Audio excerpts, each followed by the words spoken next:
Le quinoa, cultivé depuis des siècles dans la région des Andes, est devenu l'un des nouveaux aliments les plus prisés dans le monde.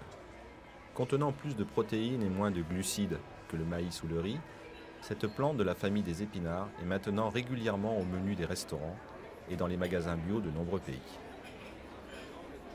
Mais ici, en Bolivie, premier producteur mondial, le quinoa a longtemps été méprisé au profit de céréales importées moins nutritives.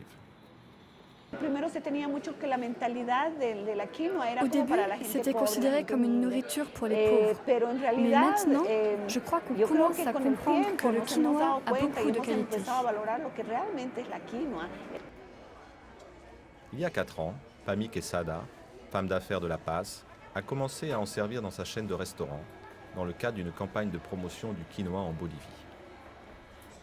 Soutenue par le Fonds international de développement agricole de l'ONU, FIDA, cette campagne a mobilisé des entrepreneurs locaux, des législateurs, des experts en marketing, des planteurs et l'Institut de recherche Bioversity International. Au départ, c'était dur, mais maintenant, beaucoup de gens découvrent le quinoa et nous avons du succès, beaucoup de succès grâce au quinoa. L'un de ses produits phares est ce biscuit de quinoa aux pépites de chocolat. Sa compagnie en fait plus de 1000 par jour. Ils ont tous le même goût et le même aspect. Bien que cela ne semble pas extraordinaire, l'un des défis pour ceux qui tentent de promouvoir le quinoa a été de trouver un procédé de fabrication fiable.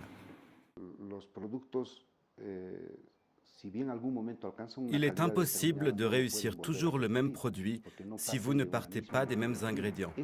C'est pourquoi il importe de connaître chaque variété de quinoa, puis d'associer l'entreprise qui recherche une certaine variété avec un récoltant qui peut en produire en petite quantité. Mais une grosse part du quinoa bolivien part à l'exportation et trouver des planteurs pouvant produire des variétés spécifiques pour les entreprises locales était difficile. C'est pourquoi des experts sont venus ici, au lac Titicaca, à 3800 mètres au-dessus du niveau de la mer. De petits récoltants comme Elias Vargas et Viviana Herrera cultivent le quinoa depuis longtemps, mais ils ont été écartés du marché d'exportation, car les volumes qu'ils produisaient étaient trop faibles. Maintenant, les experts les aident à identifier chaque variété de quinoa et à forger des liens avec les épiceries, boulangeries et restaurants locaux qui veulent en acheter. Maintenant, tout le monde achète du quinoa. À La Paz, il est vendu sur les marchés. C'est ce qui nous permet d'écouler nos petites récoltes. Et avec l'argent gagné, nous pouvons vivre. Paradoxalement, avec plus d'argent en poche, les familles d'ici commencent à consommer plus d'aliments importés, comme leurs cousins des villes.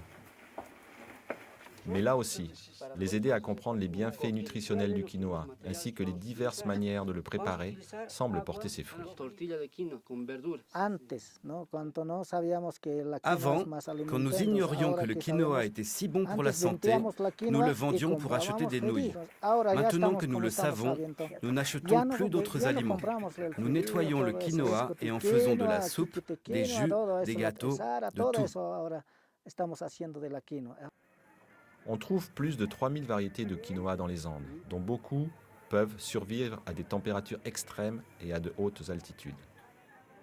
Comprendre les nuances entre toutes ces variétés mènera sans aucun doute à une hausse de la consommation et à un avenir meilleur pour ces villageois des Andes.